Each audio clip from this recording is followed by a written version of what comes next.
Welcome to the Polygamer podcast, where gaming is for everyone. Join us as we expand the boundaries of the gaming community. Hello and welcome to the Polygamer podcast, episode number 65. Today I'm honored and thrilled to be speaking with a visiting professor from the Massachusetts Institute of Technology, better known as MIT, that being Kishonna Gray. Hello, Kishonna. Hello, how are you? Thanks for having me. Thank you for being here. It's a pleasure to chat with you. I had the privilege of being in the audience for your presentation back on April 5th and was just delighted by everything I saw and heard and immediately approached you and said, would you like to come on Polygamer? And I'm so excited that you said yes. Oh, absolutely. Yeah, this is great. I'm a fan of the podcast. You know, I've previewed some of your shows, and it's amazing. And I'm glad to be on. Thank you so much. Oh, thank you. Yeah, you mentioned in your talk that you're a fan of Assassin's Creed, specifically the character of Adewale. And I'm like, hey, I've had the voice actor Tristan Dilala on my show. Yeah, that was awesome. That was amazing. Like the fact that you were able to get him and some of the other folks that you've had. I'm really honored to really be one of the next guests on the show. So thanks so much. And I'm honored. I just tweeted at Tristan. He said, hey, sure, let's do it. When do you want to talk? And it was that easy. Oh, wow. I know. I mean, when people take the time to be friendly and engaging and open, especially on Twitter where there are so many reasons not to be, it's really a privilege. Exactly. You know, that's exactly right. You're exactly right. So I'm going to start. I'm going to get my courage up and just tweet at people. I'm like, hey, Beyonce, you want to interview me? I'm sure Tristan is honored that he's at the same level as Beyonce. Exactly. All right, so tell me a little bit about yourself. You have your PhD in Justice Studies, is that correct? Yeah, absolutely. So it's an interdisciplinary degree. A lot of folks assume that it's like criminal justice or something, but it's more sociology with the social justice bend, So, our focus there was really social transformation, liberation. So a lot of the folks that I was in programs with, we're a lot of the ones that are at the front of, social movements. I know whenever I was working on my PhD out there at Arizona State, Arizona Senate Bill 1070 had been passed, and it was us, and our students. We said, well, this is an injustice, and, we felt the call because of our training to do something about it. So a lot, even with Black Lives Matter, a lot of the folks that went through the program there, they're working with the organizers and founders of Black Lives Matter. So it's, and so I've taken it into gaming spaces and looking at the injustices that are there, and, trying to develop and mobilize folks to do some activism using gaming and gaming technology. So that's kind of my take on it, because I'm a huge gamer. And I found that degree was really useful to allow me to do some of those things to address the inequalities in digital spaces, particularly. When you get a degree in social studies, does that make you, by definition, a social justice warrior? Yeah, absolutely. Absolutely. And we didn't have that. We would have loved that term, if it was out, when we were finishing our degree. But we embraced the term, and absolutely, we are social justice warriors. So it's Kishonna Gray, PhD, social justice warrior. Exactly. It's right there. Those are the letters, not PhD. It's SJW. That's right. Now, I've recently been doing some reading on Reddit after my most recent guest on this show, and one comment that somebody made was that nobody self-identifies as an SJW. It's that it's a pejorative term used by the other side, but you're saying that we've sort of taken on that mantle and reclaimed it? Absolutely. I'm big about taking back words, especially when people, as you said, they'll use words in a diminished way, to diminish us and the work that we do. So we just took it back, kind of like women who appropriate the word bitch, or, Black people who will take back the N word. It's, social justice warrior. We will claim it and reclaim it and use it for our own purposes and needs. But so as you see in the context, especially of a Reddit context, comment section kind of context, they're saying something bad about us, essentially. Yeah. So this may be sort of an elementary question, but spell it out for me. You studied justice studies, and now you're working in the comparative media studies department at MIT. What's the correlation between justice studies and media studies? Yeah, absolutely. So it's really in the way that I frame it and I define it, right? So the media that I study, if you will, is video games and, like social media spaces, especially when gamers venture out into Twitter and venture into Twitch and venture into YouTube. So it's kind of like this comparative media, kind of transmedia kind of approach that, Henry Jenkins, and folks like that kind of talk about. But it's still with that social justice lens. It's still examining the inequalities within the space. It's examining the power structures that are impacting or preventing, full inclusion or full use of the space. So it's like I've blended, and I consider myself very much an interdisciplinary scholar. So I've kind of blended these different fields and these different disciplines to really get at the heart of what's happening. So like, for instance, I had to also incorporate a focus on cultural studies. Cultural studies houses feminist thought, feminist practice, critical race thought, queer theory. So it was necessary, especially for me to adopt those lenses so I could make sense of what marginalized folks, what their experiences are in these spaces. So a person who may identify as a trans woman, gets trolled online. So it's necessary for me to understand the complete context of the history of that identity, of historically what has happened and how that has tracked to contemporary times. And it's also necessary for me to have the necessary training in technology and looking at, the history of technology, who are the users and the producers and the curators of these technologies, because, technology is not neutral. It's made with the ideology of its creator and whatever their ideologies are, that impacts things. So, and of course, the social justice lens is there, so I found it limiting. So for instance, I found criminology was limiting, because we just kind of explored and studied phenomenon. I'm like, sociology was limiting because it just kind of looked and observed people, right? And the communication studies was also limiting too, because it just kind of explored, what the communication practices are. But I wanted to do something. I wanted to change spaces. I wanted to improve people's lives. I wanted to better their conditions, right? So I couldn't just root myself just in those practices. Now we're seeing some changes, if you will. Like, for instance, criminology is doing a lot better to be responsive, to the calls that the folks who are within Black Lives Matter and, different social movements like that to be responsive, as opposed to just talking about, oh yeah, police brutality is bad. Well, can we do something about it, And so that's why I found that program there at Arizona State University to be the thing that I needed to give me the frameworks and the context to understand the social movements, to understand the limitations of legislation, to understand, all those kinds of things so we could actually move towards like progressive ends, so we can improve people's realities and lived experiences and conditions. And so I'm not diminishing or devaluing, any of those fields or disciplines. I'm not doing that at all. But whenever I think about sociology in particular, sociology has been exploring poverty since forever. I'm like, people are still in poverty. So I'm like, are you just studying it to pad your CVs and to pad your resumes and to get tenure and to get full professor? I'm like, but these people who you studied, in your dissertation, they lived and died in poverty. You didn't improve their lives. And I can't, my soul won't allow me to just go into a space, exploit a people, and not do anything about their situation. An example that I have, for instance, I was part of a research team and we went into Ferguson, right?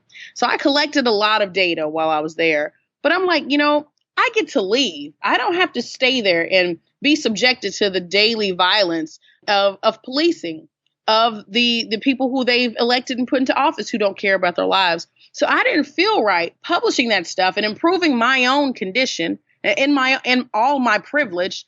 I didn't feel right doing that, knowing that I didn't change the space.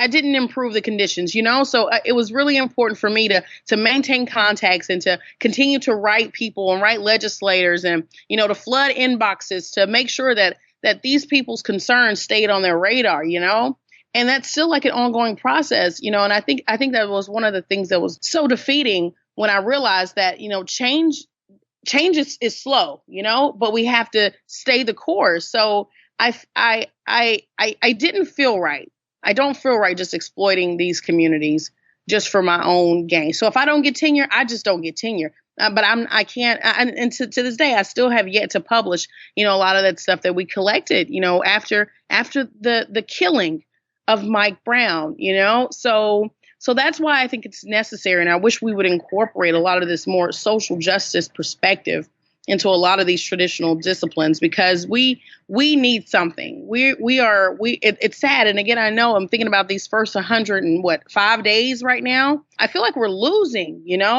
And so, but I think it's important that folks like me, I'm equipped with the tools to be able to help people maintain that hope, maintain, kind of examine, how we can make some changes and what we could still do, so we don't just succumb to the things that are happening. So that's why I think that program was so important. And I wish that we would adopt a more interdisciplinary approach, so we can say, okay, so when shit's hitting the fan, what can we do? We don't just have to roll over and give up. We can do something about it. I'm sorry, I ranted a little bit. My bad, but it was necessary for me to provide that entire context. You're obviously very passionate about this, and you'd have to be to go all the way to get a PhD. Absolutely, right? You mentioned a lot of big issues. You mentioned Ferguson and poverty and things that have been plaguing this country for decades, if not centuries. You also mentioned the first 105 days of the current presidential administration, which I agree have been very, to put it lightly, discouraging. In light of all that, video games sometimes to me don't feel very important. So why is it that you've chosen that medium to apply your social justice studies? I'm glad you asked. So I am a lifelong gamer, right? And I got into gaming because I grew up in a rural area. I grew up in rural Kentucky. There was nothing to do, right? So our outlet was gaming. It kept us out of trouble. It kept us doing something, right? I also found as I got older and I, learned about different people's reasoning for getting into gaming, it was an outlet for them. I had some friends that lived in some urban centers, what people would call an inner city. They used their game like when they were frustrated, when something would happen, when they had no control about their reality or existence, or when, friends would be shot and killed, at the hands of police, but also at the hands of other Black men, So they found that gaming was an outlet for them to release their frustrations, because they didn't have anything else and they didn't want to engage in like negative kinds of things, right? So I found, looking at people's reasons of why they game, that's significant to me, right? Looking at it, so flipping, going away from like that kind of micro level answer and looking at like the bigger, larger macro kind of issue, the sheer number of people who are in gaming communities surpasses and exceeds, like for instance, people that like watch movies or people, who like listen to music. It's the number one entertainment outlet in our country, right? And the fact that we still look at it as like a children's activity, when the average age of a gamer is like, well, I think I saw the numbers from the Pew Research Center that said it was like 32. So these are adults. These are grown folks, people like me who have been lifelong gamers who stayed there in that space for a reason. So that's also a significant reason to explore a space. Whenever I had told a colleague, I asked them about the number of people that their area impacted. And they said, oh, it's about a community of about 200 people. I was like, you know what? I am in a community that has 60 million people. You know what I'm saying? So I had to tell them about the number of folks who are in these spaces, and we don't know anything about them. Academically speaking, we don't know much about these spaces, right? So, and I know my little the small aspect of gaming that I examine, of course, and there are other people that have their small chunk. So, Adrian Shaw, T.L. Taylor, you've got different scholars that are doing different things within gaming, but we still only know just a little bit about it. So I think it's important that we realize, how significant gaming is. They generate billions of dollars, for these industries.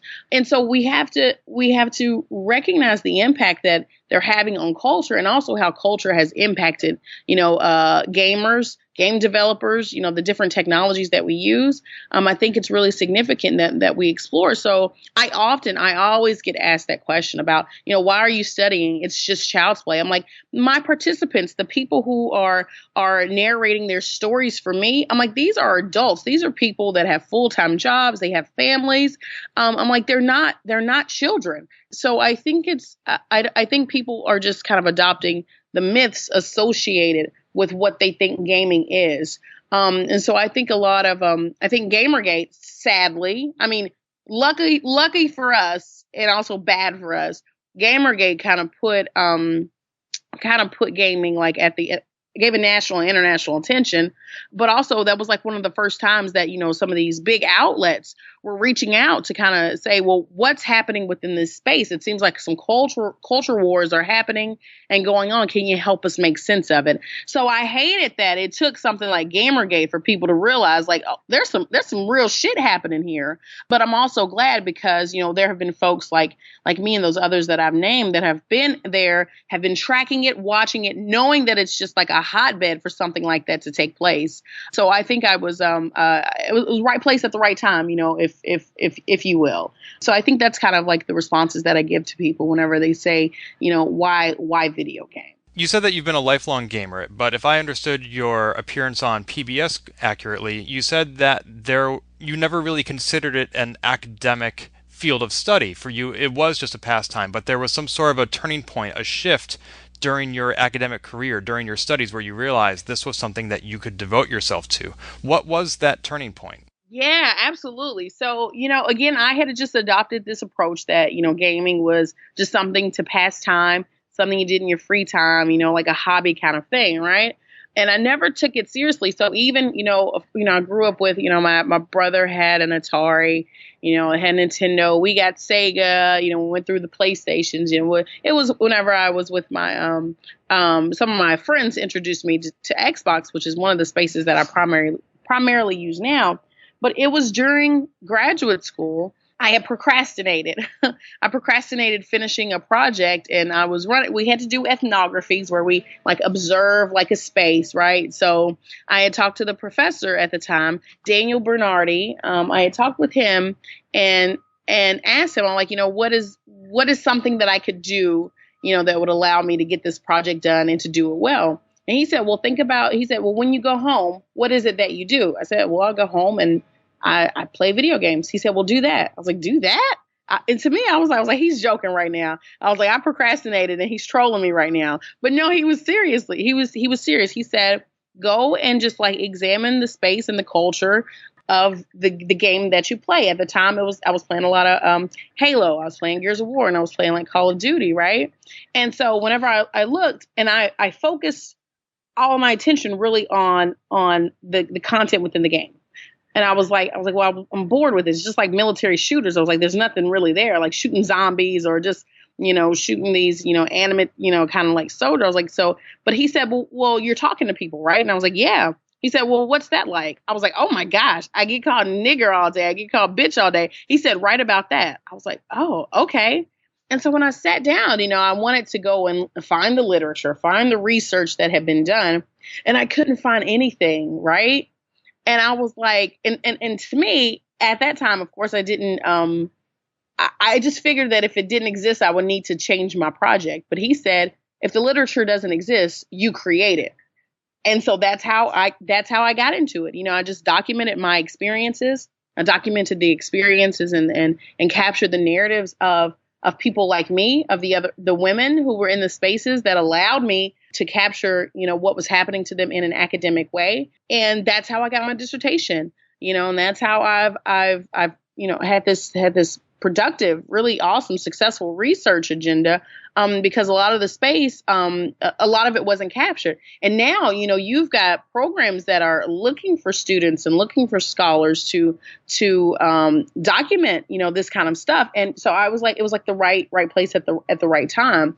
But it wasn't really until graduate school that I realized that, applying this cultural examination of gaming spaces, of digital spaces, really was something that we needed. You talked about how there are a lot of programs that exist now that weren't there 10, 15 years ago. One of those programs is one that you founded, which is the Critical Gaming Lab at Eastern Kentucky University. Can you tell us what that is? Yeah, absolutely. So the Critical Gaming Lab is a space that I created for collaboration.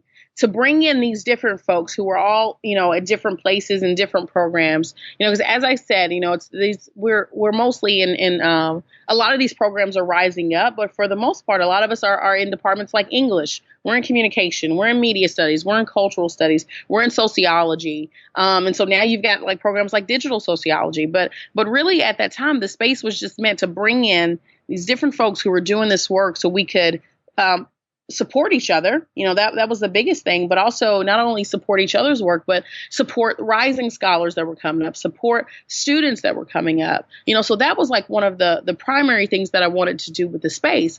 But it also served more than that. It also served, as an extension of the classroom, right? So it was important for me to, at the program that I was in at Eastern Kentucky University, it was a criminal justice program. So we were educating future police officers, future border patrol agents, future Homeland Security officers. So I used the gaming space. I used the critical gaming lab as a way to kind of apply an ethical lens to the things that they were going to be doing when they went out into the field.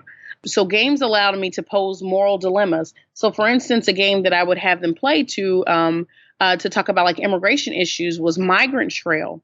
Migrant Trail is a game that would allow you to either be a border patrol agent or to be a border crosser, right? To be an individual seeking work, to be a mother who's pregnant and is trying to better her life, So I made them play, from both perspectives and both lenses, and to really think about, are you just doing a job? What does this mean for like humanity? What's like the social justice lens, So the space allowed me to really challenge and push them further in a way that was easier to do. So let's say traditionally I would just find, an article that talked about like racialized immigration policy, and they would read it and they would mostly dismiss it, right? But putting them in the space as the doer of those policies, as executing, this racial profiling, that kind of changed their perspective a little bit. At least they thought, they thought about it a bit further. And especially being a Black woman, it's hard to teach a lot of topics. And most of my students were white men.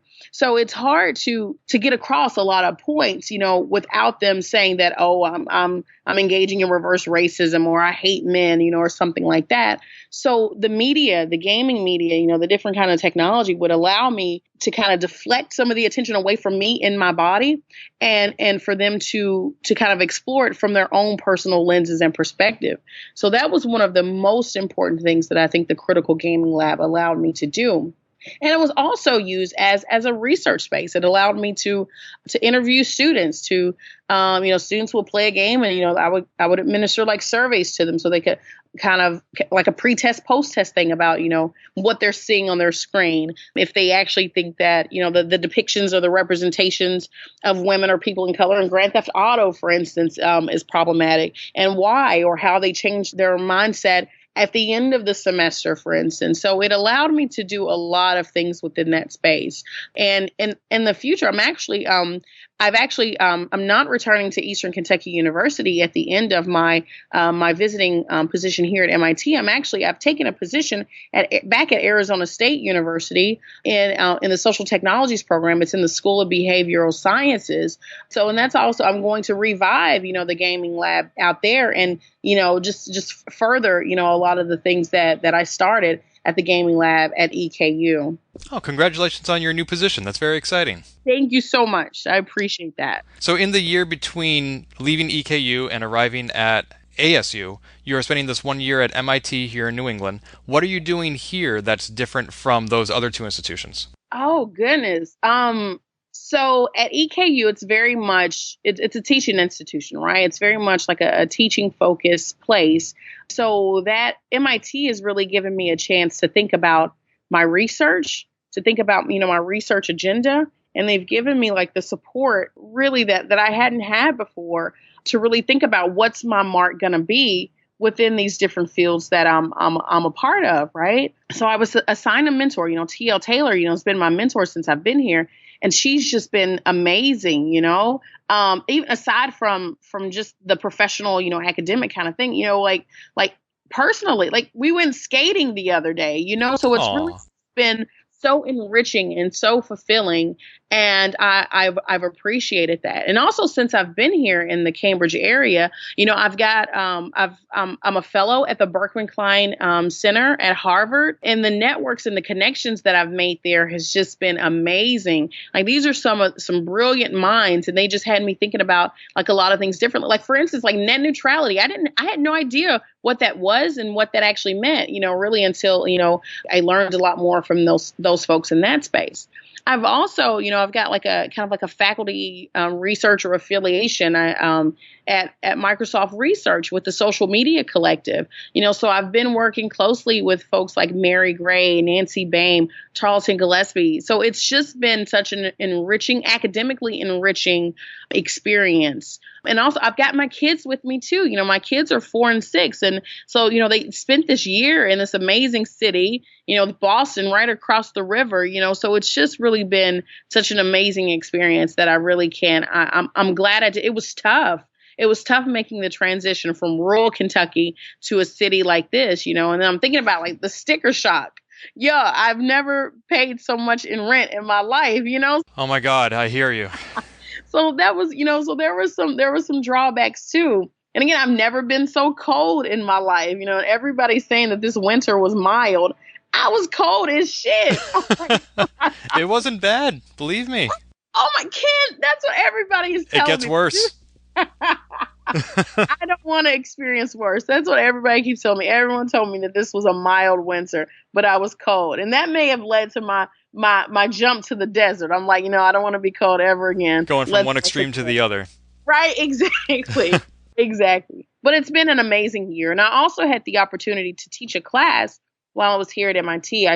In the fall, I taught a gender and media course. And right now I'm currently teaching, well, it's almost over. We've got maybe like a couple weeks left. I'm currently teaching a marginalized masculinities class. And these students have just been amazing. I didn't really know what to expect.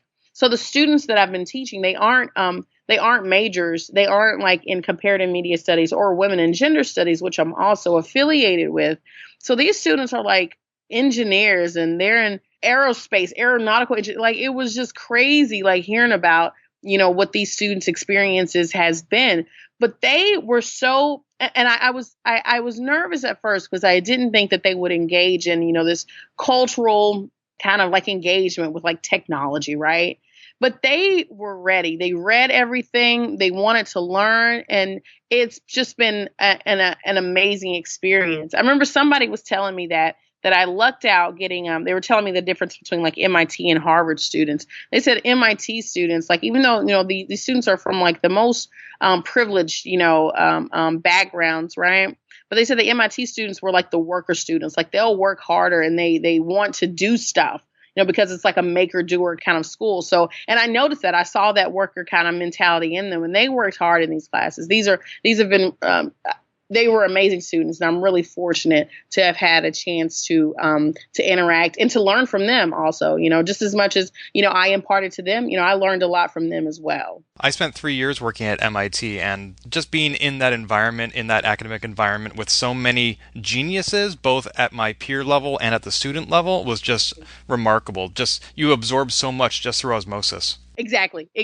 Couldn't agree with you more, Ken. Absolutely. In fact, one of my first guests on this show, way back in episode number 9, was Dwayne DeFore, who works at MIT Medical in the Violence Prevention and Response team, and he was talking about toxic masculinity, and here you are teaching about marginalized masculinity. It seems like a very urgent topic for us to be addressing. That's right. Absolutely. And that's what I did. So I'm selfish. I'll say I'm selfish in the things that I teach, because a lot of times what I, especially when I have the option to teach, I'll teach things that are related to like the research that I'm doing. So there were some chapters that I was exploring for my next book project that really had to explore this identity of marginalized masculinities. Because a lot of times when we talk about masculinity, we're exploring it from the lens in what you just mentioned, like toxic masculinity, like the most privileged among us that aren't checking their privilege, that aren't self-reflective and aren't aware. But whenever you assign like this marginalized identity, what does that masculinity then look like? So what does queer masculinity look like? What does trans masculinity look like? What does female masculinity look like? What is Black masculinity, Asian masculinity,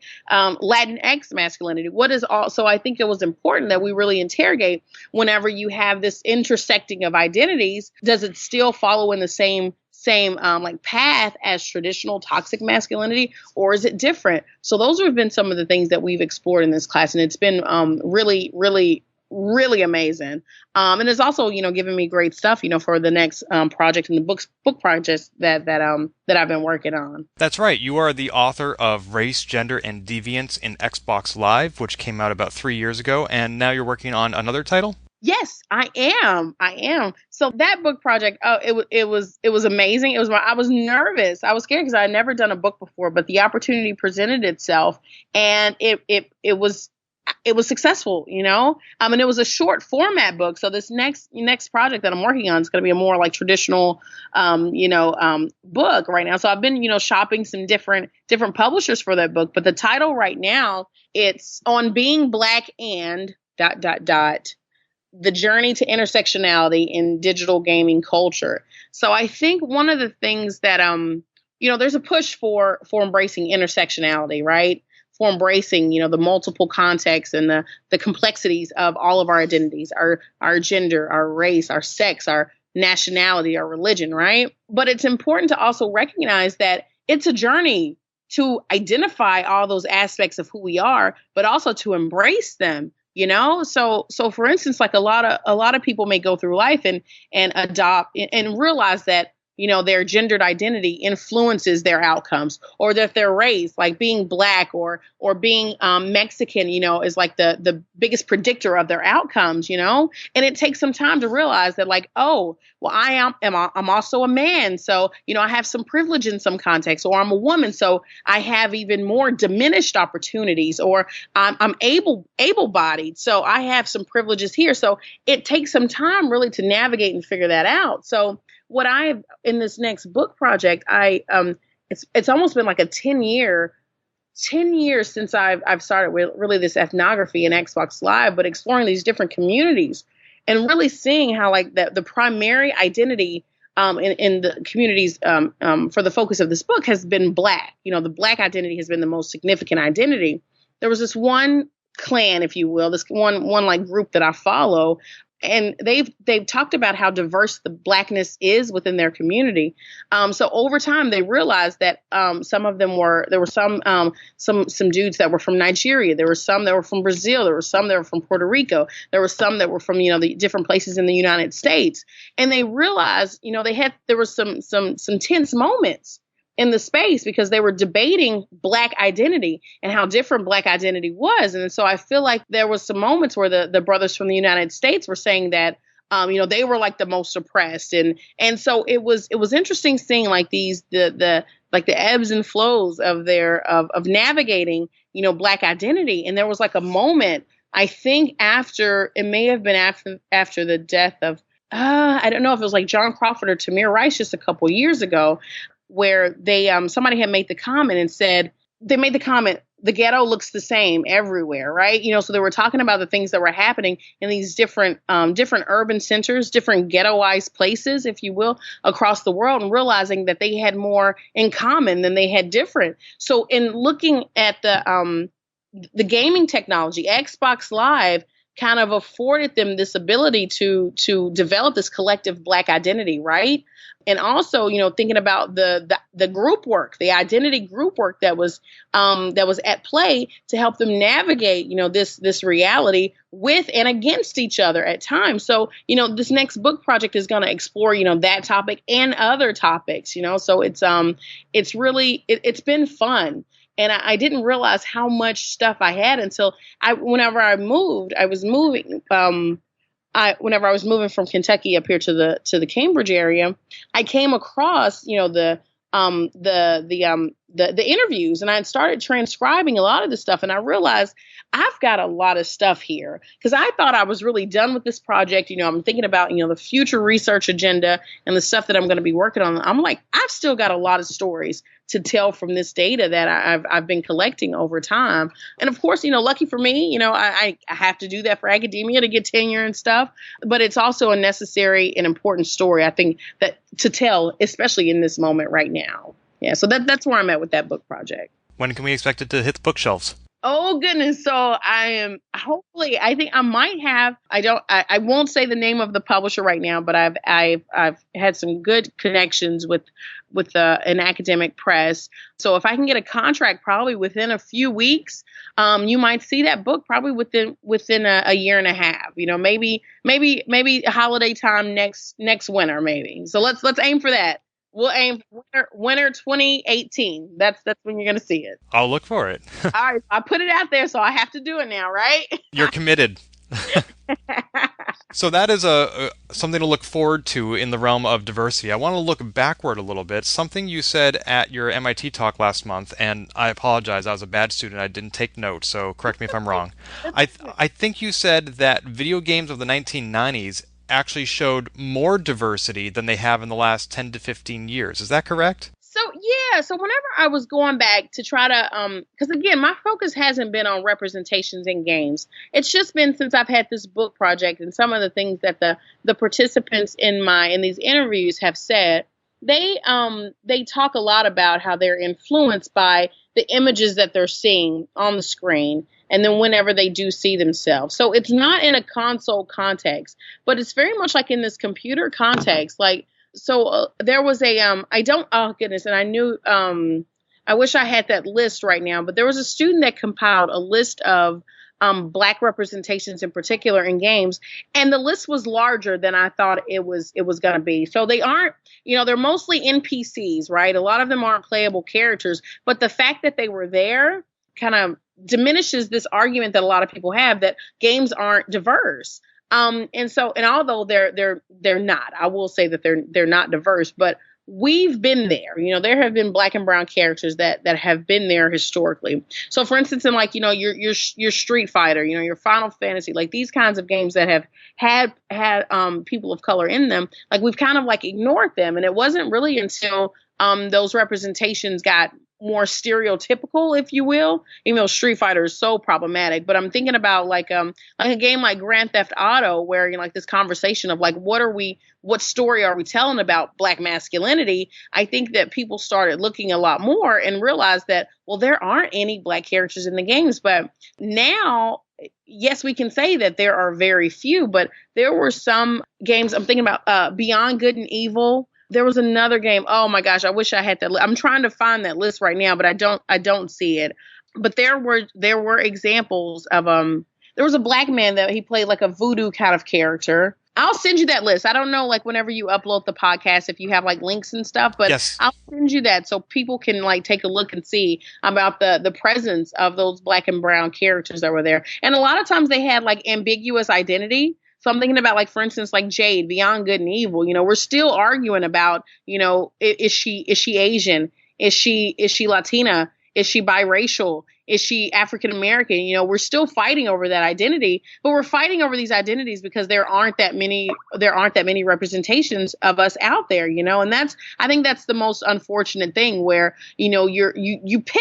you're pitting women of color against each other because they don't have that many representations and they want to be represented, so bad, So I think it's important that, these developers and designers realize that they have to listen to the call for diversifying content and representations in games and going beyond the stereotypes too. So there have been times when we were more diverse, whether or not those representations were stereotypical or problematic, we had more of them. And then there was sort of a whitening of the media in the 2000s or so. Yeah. Another change that has occurred, though, in representation, you said in your talk that violence against women in entertainment media, not just games, but entertainment media, is also on the rise. Is that true? So I remember reading some the research that showed that the increase of violence against women in media is not reflected in the actual cases.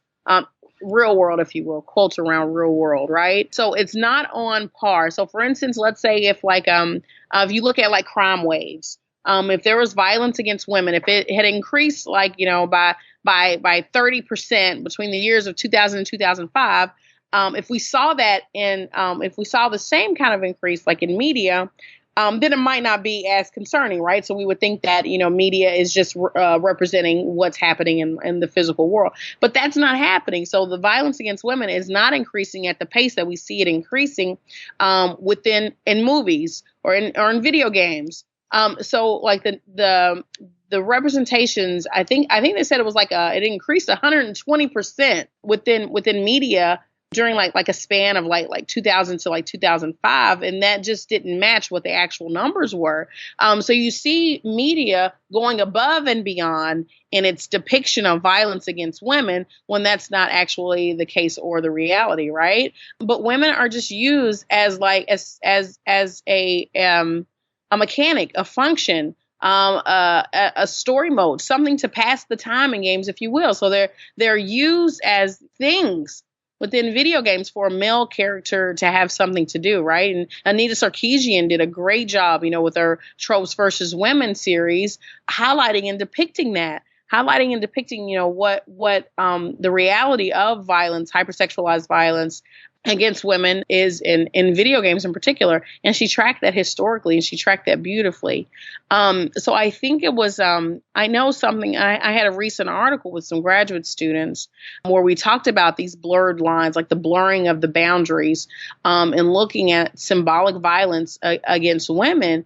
And I think, kind of what we saw and examined was that, yes, violence against women exists in the real world, and we see it permeating these digital spaces more and more. So whereas it's beyond just like, for instance, Princess Peach getting abducted and kidnapped and held against her will, we're seeing it in the comment section where people who are making comments are being targeted. We're seeing it, Anita Sarkeesian saw this real world violence against her that stemmed from the digital world. We're seeing cyberbullying. We're seeing all these instances where there's like things are occurring and happening in these digital contexts, and they're translating into physical spaces. So that's where, that's kind of what that article, is like talking about and discussing, using women in gaming in particular. Yeah, the amount of threats against people like Anita Sarkeesian, Zoe Quinn, it's completely reprehensible and inexcusable.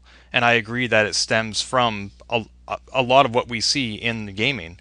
But as we observed, though, it doesn't seem to be reflected in real-world violence against women. Wouldn't that be an argument that what happens in games is just games and has no bearing on people's behavior? Yeah. So some could, make that argument. And I wouldn't have wrote an article about that at all, because I don't even want to feed into the fear that, or the assumption that games cause violence, right? So I'm not part of that camp. My argument has been and always will be that violence exists already in the world. Violence against women exists. And then you see like this replication of it in these mediated contexts. I think it was necessary that a lot of people, of course, just saw like something like Gamergate as like, oh, well, that's just happening like in a game, not realizing that these games, because of the convergent nature of games now, they're crossing into the real world, real lives of these folks. So you can be trolled in a game, and then they're gonna go to your Twitter account.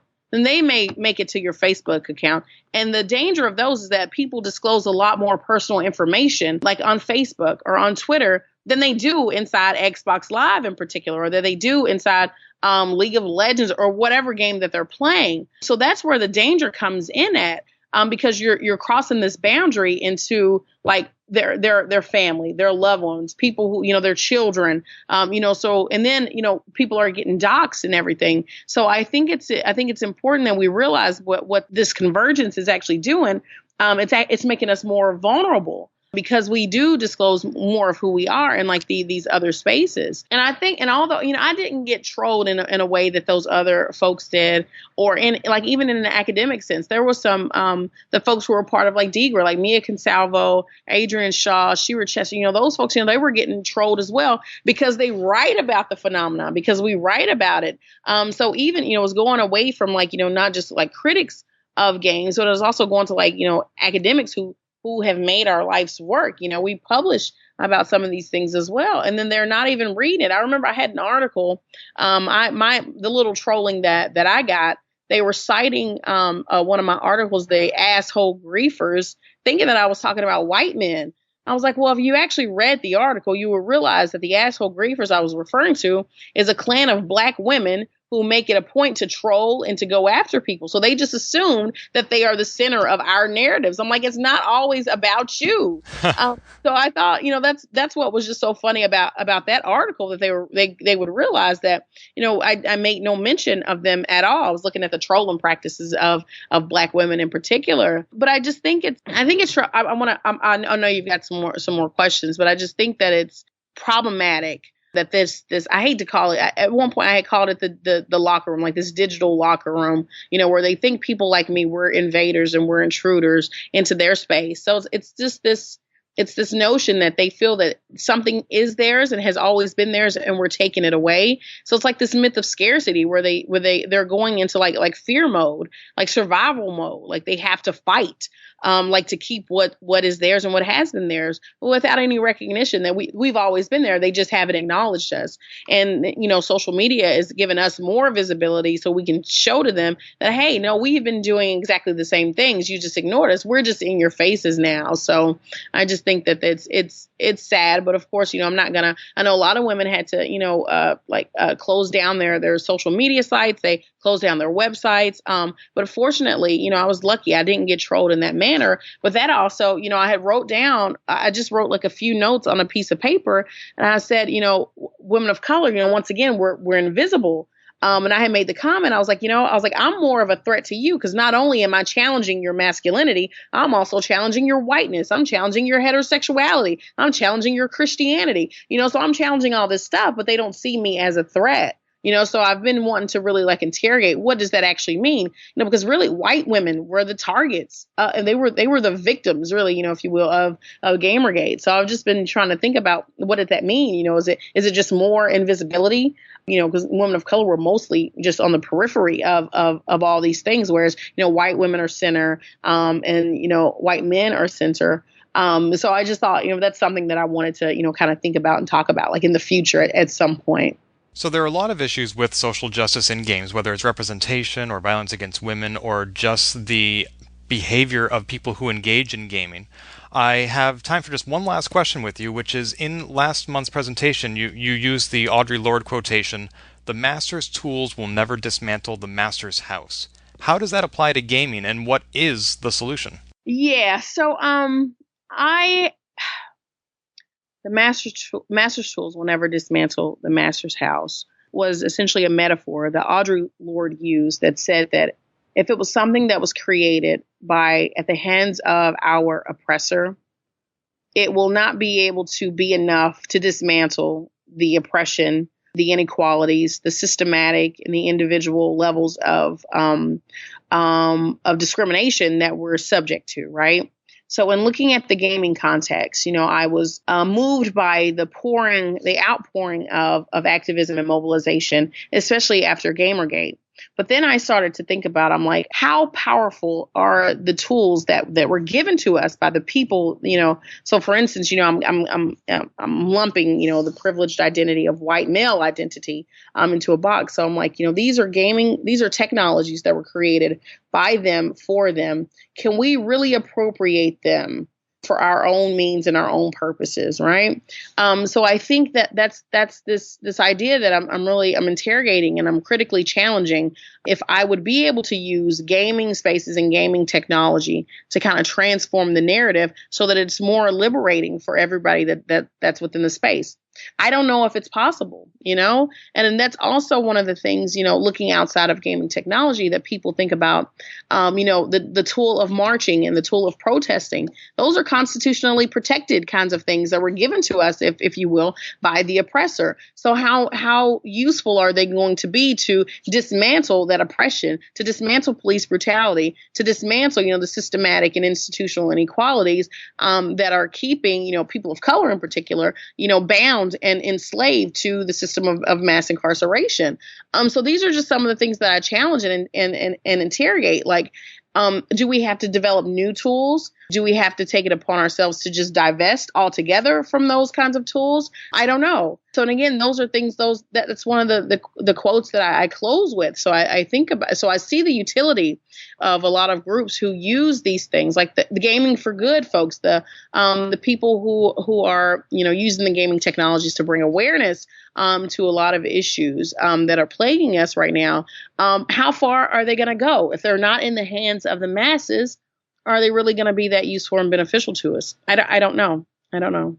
Wow, I almost feel like I should have opened with that question. Oh, I know, right? And I'm sorry to end on like doom and gloom, but I really don't know. I don't have an answer. So I'm still working. I'm working through it. I'm interrogating it. I'm seeing. I think it's useful for empowerment, and I think empowerment is necessary. It's a necessary step, towards change and liberation. But it's not the only thing. We need more, and what that more is, I don't know right now. Well, I'm hopeful that a lot of the games we've been discussing come from mainstream AAA studios. We see a lot more diversity in the indie space, and I'm hoping that perhaps the AAA studios will take their cue from that. Exactly. The indie spaces are going to save the world. They're going to save us because they're doing they're doing the dopest things right now. And I wish they had the budgets. I wish they had the bodies. I wish they had the attention because they are really doing some great things. And a lot of the stuff that I do, like in the classroom and stuff, I get it's the indie spaces. It's not the AAA games that I center and feature. It's those amazing games that people have thought about, character development, the narration. They've actually thought about, what the product that they're delivering to us, as opposed to just making money at the end of the day. So yeah, the indie scene is doing some of the dopest things. So obviously anybody who wants to learn more about what you're studying and teaching should sign up for your classes. But short of that, where can they find you online? Yeah, absolutely. You can follow me on Twitter at Kishonna Gray, KISHONNAGRAY. I'm also on other social media. I'm on Instagram. I'm on Facebook. I've got a website where I try to keep the most updated information about what I'm doing and what we're doing in the lab there. So you can follow me at www.kishonnagray.com and also follow some of the stuff that we're doing in the lab. It's transforming from the critical gaming lab to the Equity in Gaming Lab. So you can follow www.equityingaming.com. Excellent. And links to all the resources mentioned in this episode can be found at polygamer.net or also at plyg.me/gray. That's GRAY. Kishonna, thank you so much for your time. Thank you, Ken. You take care. I appreciate you. This has been Polygamer, a Gamebits production. Find more episodes, read our blog, or send feedback at polygamer.net.